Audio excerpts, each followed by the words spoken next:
அவங்க மேல வந்து மண்ணெண்ணெய் ஊத்தி கொளுத்த போறேன்னு சொல்லிட்டு எல்லாரும் சுத்தி நிக்கும்போது கூட என் லவ்க்காக நான் நிக்கிறேன்றது எப்படி அவங்க நின்னாங்கன்னே புரியல. என்னடா இங்க நடக்குது ஒண்ணுமே நீங்களா தான் என்ன பண்ணிருப்பீங்க?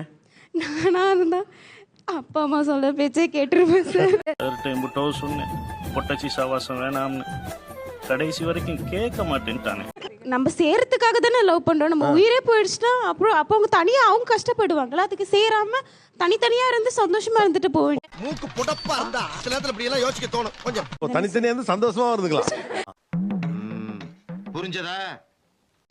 வேற ஏதாவது ஆச்சரியமா இருந்தது?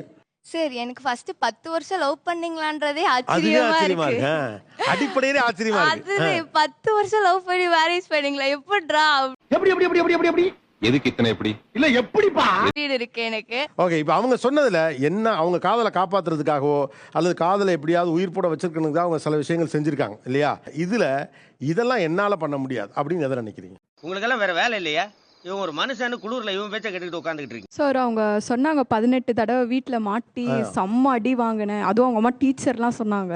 நான்லாம் ஒரு தடவை அடி வாங்கியிருந்தா கூட அப்படியே எல்லாத்தையும் மூட்டை கட்டிட்டு வீட்டில் சொல்றதே கேட்டிருப்பேன். வாழ்க்கை நாடகமா, என் பொறப்பு போய் கணக்கா. என்னமோ ஒருத்தரை லவ் பண்றீங்க சீரியஸா, வீட்டில் ஒரு அடி அடிக்கிறாங்க, அந்த பையனை லவ் பண்ணக்கூடாதுன்னு, அப்போ வேணான்னு முடிவு பண்ணிடுவீங்களா? இல்லை சார், இவ்வளோ ரெஸ்ட்ரிக்ஷன்ஸ் இருக்கும் போது நான் வந்து எப்படி அவங்க ட்ரூவாக லவ் பண்ணுறாங்களா நம்மளுக்கு தெரியாது.